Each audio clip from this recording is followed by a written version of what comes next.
Ahoy there, Captain Benzie here, coming at you with another video for EVE Echoes. Today is Sunday, which means we've had the EVE Echoes Anniversary stream this morning. I woke up at 2:45 AM, set my alarm for 2:45 AM and risked the wrath of the wife, crept out of the bedroom, no cup of coffee because I couldn't put the kettle on without waking her up, sat down and watched the live stream from 3 o'clock till 5 o'clock, scribbled 6 furious pages of notes so that I could bring you this video today. So I do apologise if this leaves a hole later in the week. There may be a day where I don't have content like Monday, Tuesday, Wednesday, Thursday or Friday because holy heck I am knackered this morning. But hey, I really wanted to share this with you guys because ultimately I thoroughly enjoyed the live stream. It wasn't without its own problems. Chat was a bit of a dumpster fire, but I've learned that chat always is on these things. And I just wanted to talk basically about all of the exciting information that we had revealed to us. Now, I will actually stop the video at a couple of places here, and you'll have little snippets from the live stream, which I've downloaded from YouTube, courtesy of the EVE Echoes team. And we'll have a look at those and talk about the various different things. This is going to be a fairly wordy video. I'm going to try and be as quick and brief as I can, but hey, you guys know me, I like to talk and elaborate my points. So who knows how long this one's going to be, but I will put timestamps in the description down below as well for the different topics that were covered, because oh my goodness, there is so much to talk about in this one. Anyway, all that said and done, let's just jump straight into this one. The first thing that was revealed in the anniversary stream was the new anniversary song. Now, again, this was accompanied to tons of like, oh, cringe, this is awful. I actually genuinely really like this track. I've downloaded it. I've been playing it on loop for the past couple of days. I really like it, and the music video was awesome as well. I had goosebumps throughout. But the first thing they started talking about in terms of new content was the faction Wargames, and I'm so excited to be somewhat allowed to talk to you about this. I want to do a proper video on this later and talk about the actual test that we did. I can still, as far as I'm aware, I'm still under NDA on the most part, so I can only talk about what was publicly revealed. So, the faction Wargames is kind of a training ground for PvP. It's being added, I should say as well, all of this is coming on August 5th, so it is literally this week that it's coming. So Faction Wargames, training ground for PvP, and it's being installed as a framework for new modes. So we're only getting one mode to start with, which is a 10v10 PvP mode, where essentially you've got 15 minutes, and it's you versus an enemy team, and it's the first person to kill 6 of the, mining NPCs. There's a load of NPCs out there that you have to destroy, and you are racing to kill your opponents and they're racing to kill yours. Obviously you can be killing them as well. It's not a straight out deathmatch. The idea is destruction of property, and you are going to be killing each other's fleets to stop them destroying it before you can, that kind of thing. It's a lot of fun. There is no fleet queue to start up with. You can only solo queue in this first mode, which is, again, following the concept of it being a training ground for PvP. You can't queue up with friends yet. That has been stated as something they'll be adding in the future, and this will be available from tech level 5 onwards. At tech level 5, you'll be able to queue up for faction Wargames. Your skills will affect the ships that you are flying, so you'll have a selection of different ships in there. I think there's 6 ships per fleet, mainly frigates and destroyers, and you pick one of those, you'll spawn into the battle, you'll fly off and do your thing, and if you're destroyed, you get to pick another one, you'll respawn and come back in, so on and so forth. This means that there is no personal ship loss. This is a straight-up arena mode where the game provides you with a ship to take part. So it's excellent for those of you who may be wanting to take part in PvP, and may want to dip your toes in and give it a go, but don't want to lose the ships that you've worked hard to actually earn and build. Now, why would you want to do this other than just the fact that it is straight up amazing fun? Like, genuinely, again, this was another 3 AM test for me when I did it, but my goodness, it was amazing. I thoroughly enjoyed it. Well, it is going to be ranked, and as you rank up, you'll be able to access different parts of what is called the LP store, Loyalty Points store. And depending on your rank, you'll be able to earn LP, and depending on your rank, you'll have different items to purchase in the LP store, which is going to be part of the new Eden store, like the Concord Credit store, and all of that is currently. Now, the highest level of that is going to include things like Mordu's Legion and Sisters of Eve debris. We know that has now been confirmed. It's going to be at the highest level. Faction drones are in there somewhere as well. It wasn't clear whether faction drones were going to be the highest level of ranking or if they were going to be further down, and we don't know if those are going to be as blueprints. I imagine they are. We also know that obviously Mordu's Legion and Sisters of Eve debris can be sold on the market, so if you just want to PvP and then use those rewards to sell them on the market, then absolutely you can go for it and you can do that, which is really, really awesome. Now, they did actually address the idea of why aren't Mordu's Legion and Sisters of Eve already in EVE Echoes, like we've got the Angel Cartel and all of the other pirates. The basic reason is because Mordu's Legion and Sisters of Eve are not pirate factions. They're not like hostile to players for the most part. Like the Sisters of Eve are basically kind of like the RNLI. They are a search and rescue function mainly, with a lot of research into things like the Eve Gate. They're a humanitarian organisation. Mordu's Legion, on the other hand, are, I've talked about this in the Mordu's Legion video, but they essentially a kind of like a mercenary group that is loosely attached to the Caldari Navy, and they do all kinds of policing throughout New Eden. So again, they're not really pirates. The way that we get debris in EVE Echoes is to fly into pirate anomalies, destroy the ships, and then loot the wreckage for debris. That doesn't make sense with Mordu's Legion and Sisters of Eve, because they're not pirates, they're not targets that we want to actually be destroying, so now you can get that debris via the LP arena. Now, it's worth mentioning that those ships that we talked about as well are pre-fitted ships. You pick the ship you want, you fight with it, once it's destroyed you can respawn. It's also worth noting that there's a completely redesigned UI for this arena combat, which does have some really cool stuff in it, like you can tap on just little bits that will, rather than having to type out messages to your team, which you do, you lose your current like chats and you are focused into an arena chat instead. You can type out messages and strategies and tactics, but if you just want a quick tap, there are some just quick little things that you can tap on and be like attack point A, attack point B, defend this, and so on, that kind of thing, which is really, really cool. What's really interesting as well is looking at the screenshots and what they've talked about here, the test not only was really awesome, but it looks like they have seriously listened and taken a load of our feedback in, which I'm very, very excited about. So that's Arena, again, coming on the 5th of August, Mordu's Legion, Sisters of Eve, and Faction Drone's going to be part of that LP store. Very excited. Continuing along the oh my goodness, I'm ridiculously excited about this track, we then have Relic and Data Sites. These are something that is going to benefit explorers, solo PvEers, and industrialists. That already kind of, it sets off little excitement bits. These are going to be available at all security levels. You'll be able to find Relic and Data Sites at High-Sec, Low-Sec, and in Null-Sec. And you'll be able to scan these down using the wide resonance scanners, and you'll drift into one of these sites, and you can use then an analyzer, a special relic or data analyzer, to hack into the cargo containers and loot various different bits of loot.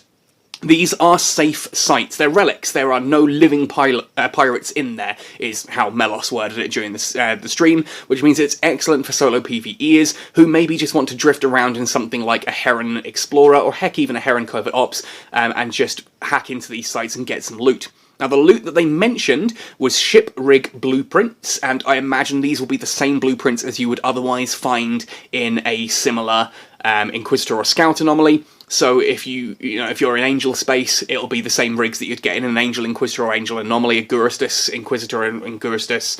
Yeah, you get the picture. You get the picture.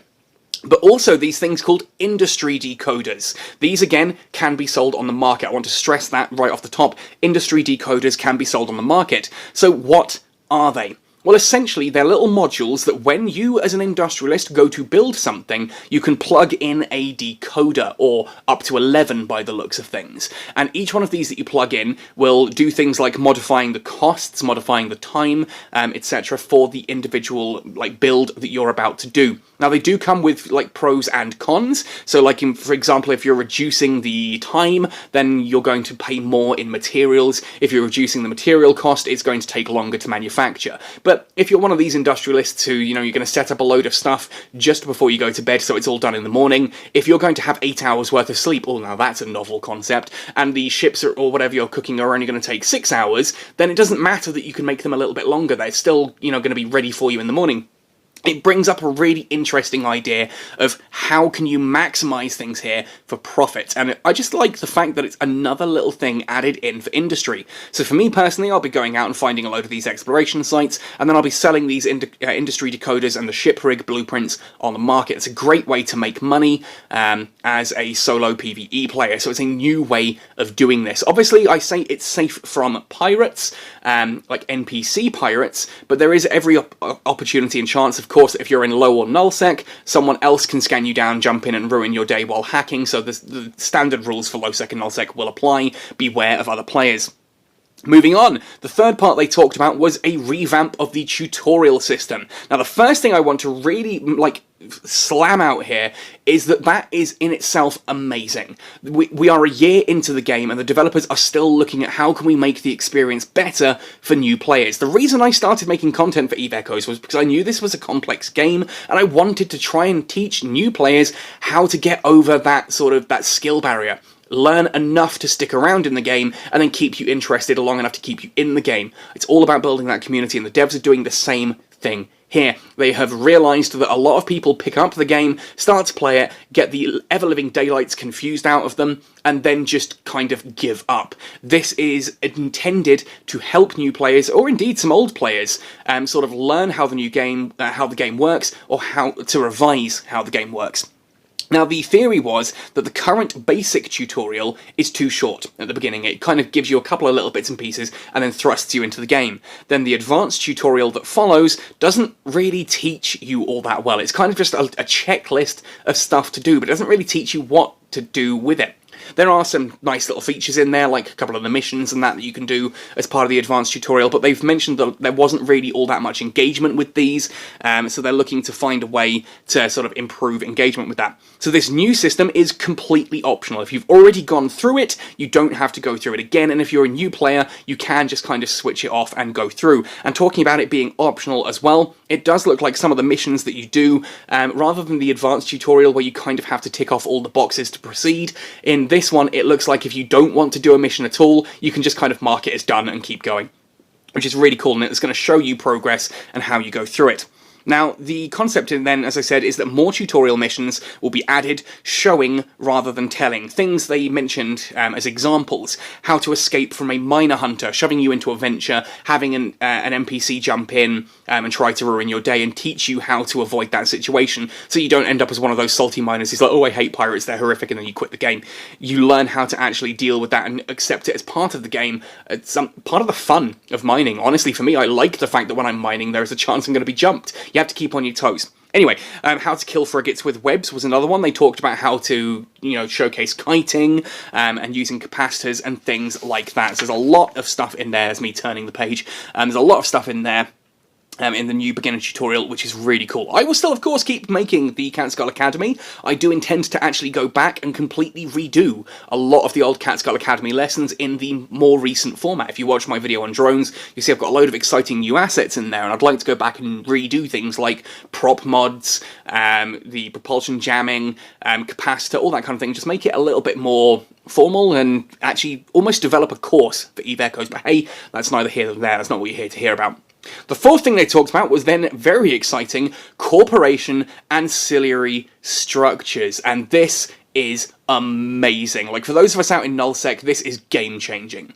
Basically, the theory here is that current citadels cost a lot. Perhaps not enough reward is given in regards to the cost of what they actually do. You build a citadel, it costs you however much to put it into space. You've got to get use out of it. Or, when it gets destroyed, if it gets destroyed, you've just lost all of that ISK for what? So the concept here is that they've tried something new in EVE Echoes and it hasn't really worked. If you look at the sovereignty map, it's patchy at best. There are a lot of spaces on that sovereignty map where just basically players aren't engaging with it as much as the developers were hoping. So we tried it in UA and EVE Echoes. They've said we're now going back to the EVE Online method, which we'll talk about later. But first of all, they are adding 6 new support structures, these corporation ancillary structures. There are 6 of them, spread across industry and sort of PvE ratting. Now, the industrial ones appear to be an analytical computer and a space lab, and you can build these around your corporation citadels, and they will do new things. The two they talked about for industry are decreasing the costs of manufacture, materials, things like that, and the other one being increasing reverse engineering success rates. Now, I can't tell you which one of those is which. Which one is the analytical computer and which one is the space lab? I imagine the analytical computer is the one that decreases the material costs when you're doing industrial builds, when you're doing manufacturing processes in the station that is applied to, whereas I imagine the space lab is tied into that increasing reverse engineering success rates. Now, that alone should already be pretty cool. I've been talking to folks in Catskill this morning, and a lot of folks seem to be quite excited by that one. It means that there is less chance of you failing some of the reverse engineering blueprints, which, considering some of those are very expensive and have a very high fail rate, that's pretty cool. And no, I don't know if that will apply to nanocores. I kind of hope it will. I really hope it will. As I've talked about before, putting 460 million ISK worth of materials into like a reverse engineering process that only has a 50% success rate, yeah, I would totally build a station just so that every nanocore I work on in the future has a higher chance of success rate. So yeah, hopefully it will be nanocores as well, but not confirmed. The other ones appear to be PvE related, like in regards to ratting. We have a bounty rewards structure, and a bounty management center, and a tax center. Now, these are about providing more rewards for people who are ratting in that system. The bounty management means that Concord will provide more ISK directly to you for the bounties that you get. So if you're normally clearing an anomaly and you're earning, say, you know, 1 million ISK per tick or 20 million ISK per tick or whatever, with a bounty management structure in play, those bounty ticks will be larger. Concord will be paying you more for blowing up pirates. The other one is the tax center. Now, the idea here is that corporation taxes aren't fun, and there are a lot of corporations that advertise, hey, we don't tax you, and it's like, well, yes, but taxes are kind of necessary. It's how a corporation raises money in order to pay office costs, to build new citadels, to provide fleet support, things like that. Corporation taxes aren't fun, but they are necessary. So the tax center, what this does is similar to the bounty management, but it skips the middleman. Rather than giving you additional ISK whenever you complete an anomaly, it will generate additional ISK. Concord will pay additional ISK and pay that directly to your corporation wallet. So when you're ratting, you won't notice any difference. You yourself won't see that you're earning more ISK. That the additional ISK you're earning will go straight to the corporation, which I really like, especially as I imagine these won't stack in a system, but you'll be able to build multiple of the different things. So you can build a bounty management, so everyone ratting in the system gets more personally. Then you can also build a tax center to make sure that your corporation is getting more ISK from that ratting activity as well. This gives you a reason already to be building more citadels. You build a citadel, you can add these around the side and make your ratting better, you can make your industry better, all kinds of things there. The final ones they talk about are the Pirate Observation Array, which marks anomalies. This is really interesting. This is not what I thought it was going to be. When we talked about citadels in my citadel video, and we talked about the Pirate Observation Array perhaps making it more likely that certain anomalies would spawn. What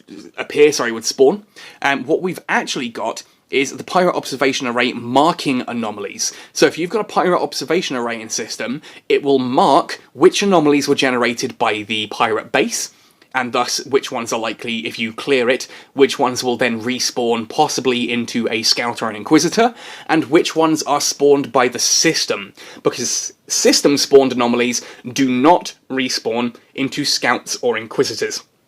So now you know which ones you want to focus on. If you're trying to generate Scouts and Inquisitors, they will be clearly marked as to which ones are, generated by the local pirate base. Those are the ones you focus on. You'll generate, therefore, you'll have to spend less effort and time actually generating Inquisitor and Scout anomalies, which is really cool. Now, when it marks, it also claims the anomaly. If you're the first person in there and blowing up pirates, it will actually put your name under it as well, which is kind of a double-edged sword. On one hand, it says, clear as day, this is my anomaly. So if you jump into it and you're having issues and you have to warp out and you walk back in and someone else is like, well, I'm doing it now, you can quite clearly take a screenshot, post it to the rest of your corporation who can clearly see that, yeah, it's yours, not the person who's just jumped in.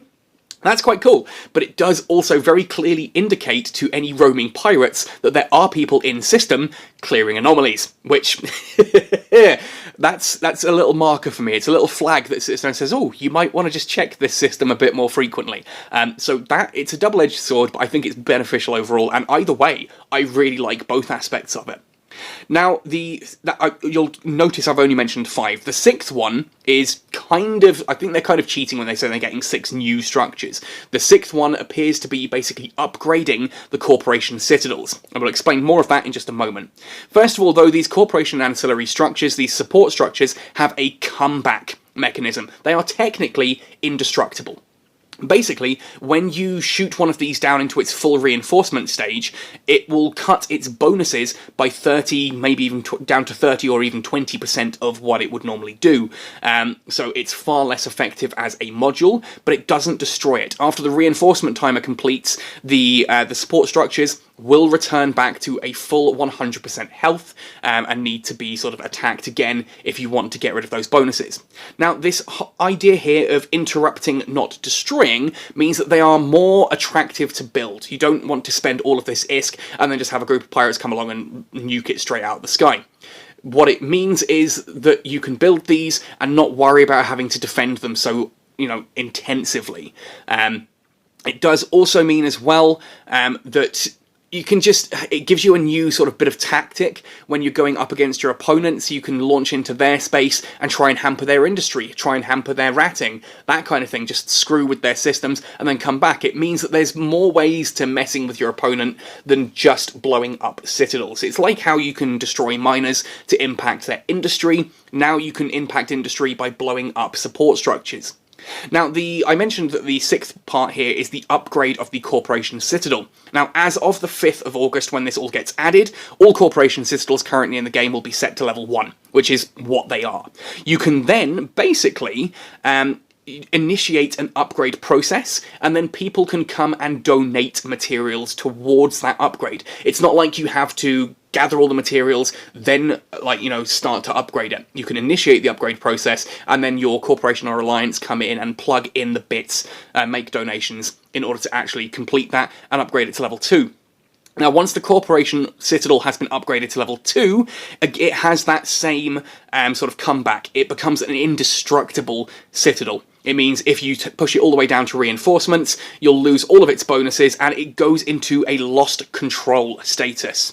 When you go into lost control, you can now use Entosis links. These are something that have been around in EVE Online for a long time. The basic shorthand way of describing this is that once it's in that lost control status, you can use Entosis links to kind of steal it. So if it's an enemy citadel, you can put your Entosis links on it and try and, bring it to your side. If the defender has Entosis links on it, then they stop that process. It is, in EVE Online at least, if you've got 5 Entosis links as the attacker and your opponent only has 1, then it stops the capture process. The concept is, instead of blowing up citadels, you're blowing up ships, because Entosis links are high slot modules. So you get a big fleet battle outside a lost control citadel.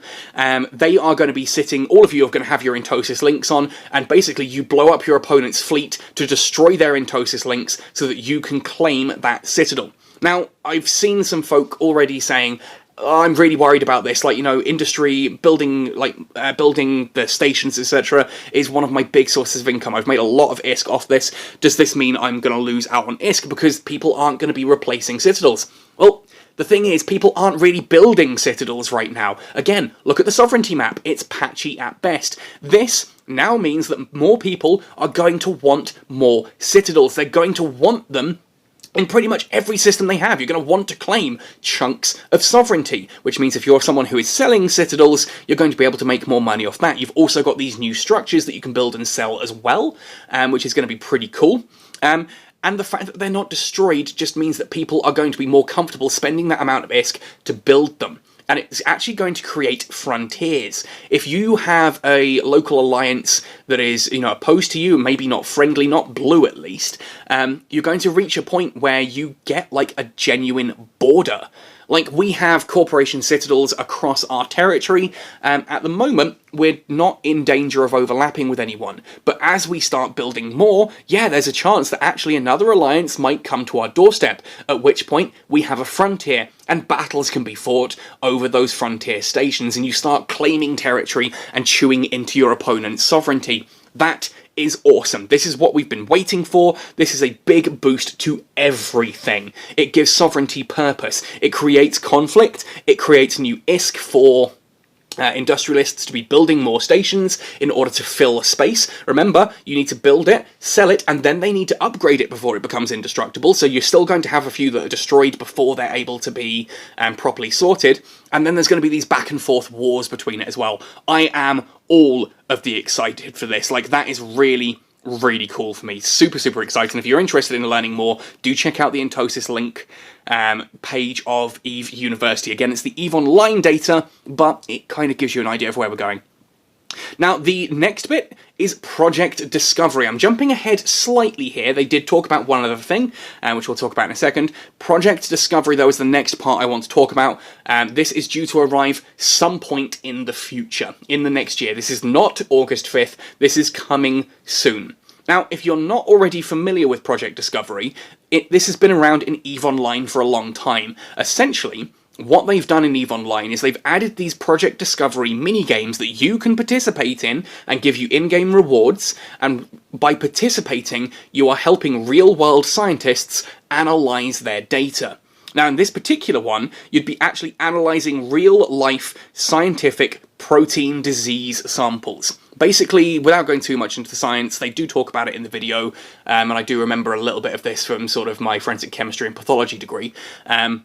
Essentially, proteins can decay and cause all kinds of problems in diseases, and when certain proteins do decay like this, they're looking to try and find out what happens when certain proteins react, what diseases link into these. And you, as part of Project Discovery, will be going in and playing a mini-game in EVE Echoes that will earn you in-game rewards and help real-world scientists solve protein issues in disease. And if that's not an amazing little thing just to say, I don't know what is. In EVE Online, they've had a similar sort of thing, and they did one that was helping us actually find real-life exoplanets, planets in solar systems other than our own, which is obviously a big thing. It's a big search to find other planets out there that may or may not hold extrasolar life. Or, indeed be somewhere that we could possibly look to inhabit at some point in the future, or help us learn more about our universe. They've also done disease-based ones in EVE Online as well. It's real science, it's a mini-game that you get benefited from, and you're helping real-world issues, which I'm all for that. I am all for that, and I'm so hyped that that is coming.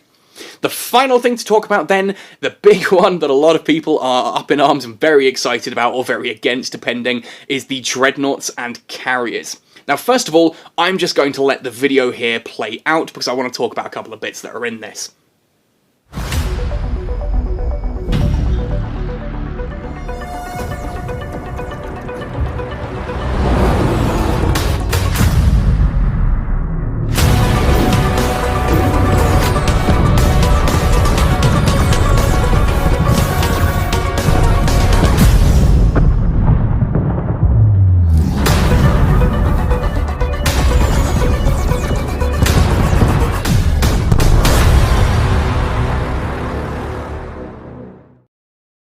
Okay, so I've mentioned in previous videos that I'm not a big fan of Dreadnoughts, and I'm not sure that they needed to be added to EVE Echoes at this point in time, especially since we have server ticks. You can only do so much damage to a citadel in a short period of time. There is a damage cap on how much damage you can do to citadels, and so I'm like, well, if we've got striker battleships that are already exceeding that tick, why do we need Dreadnoughts? Well, this whole thing about sovereignty being added, and all these new exciting sovereignty things, does actually give us a reason to have Dreadnoughts.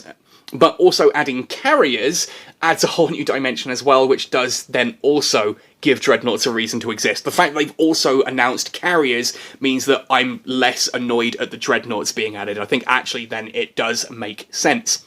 Now, what you've just looked at in the video there is basically a battle going on. Then there are some sinusural fields and a whole swarm of Naglfar Dreadnoughts drop in. These are, of course, the Minmatar Dreadnoughts, which, of course, they look weird. They look kind of like knitting needles in space. But yeah, the firepower is not to be sniffed at. This is not coming in August. Again, this is coming in October. We don't have a date for this yet, but from the way they talked about, like, maybe there'll be stuff happening in early October, this looks like it will be, like, at some point toward the middle of October, I imagine. So, like, not the first couple of days. But anyway, sometime in October, we're getting Dreadnoughts and Carriers. Now, I've talked about Dreadnoughts before, but basically, they are capital-sized ships. Like freighters, they are going to cost a hell of a lot of ISK, and I do kind of hope that these are not insurable. I really hope they're not insurable, in fact. Now, Dreadnoughts use a siege module, which Dennis did talk about in the live stream, and he did actually suggest that it is going to be a module, not a mode. It could be either way, we don't have confirmation fully, but he suggests that it is a module, a siege module, which you can activate, which will turn your ship completely stationary, increase its resistances, and increase its DPS massively. Kind of like Striker's siege mode. The Dreadnoughts don't lose any of their tracking. They gain resistances, they gain damage, they just then become completely stationary and unable to move whilst that module is active. But what about carriers? Because these I haven't really talked about, because ultimately every time I've looked at carriers and kind of asked myself, how would this even fit into EVE Echoes? I've not had a good enough answer for this. Melos got nice and excited about this, Dennis got excited about this, we now have answers. So, carriers. These are, again, capital-sized ships. They are going to be using those same modules that you use to build freighters and dreadnoughts. And they launch fighters. Fighters are kind of like frigate-sized drones, is probably the best way to describe these. And it sounds like that the carriers are going to have a module that increases scan resolution to everyone in your fleet around them, which, again, we looked at in that top secret video. I did see that in the game files. That's exciting. I'm really interested in that. That's kind of like the information command burst, so it now kind of makes sense why they didn't add the information command burst with the others, but hey, let's not go into that. Carriers launch these frigate-sized drones, basically fighters. It's a very unique playstyle. In EVE Online, as Melos describes it, really well actually, it's kind of like playing a little RTS. Instead of your basic combat, you're playing like a real-time strategy, where you have to launch your fighters, you group them up, and you send them off against different ships. It becomes a real heavy micromanagement thing, which on a phone device, this is why I've not talked about carriers before, because I've been like, how on earth are you going to do that? Well, basically, what they've suggested here is that it's going to be this very unique playstyle with frigate and destroyer-sized fighters and cruiser-killer fighters. So you've got ones that will attack frigates and destroyers, ones that will attack cruisers. You'll load these, you'll choose which ones you want. To say that they're like drones, I don't want to just turn around and be like, oh, they're basically big drones. They're not. There's a bit more to it than that.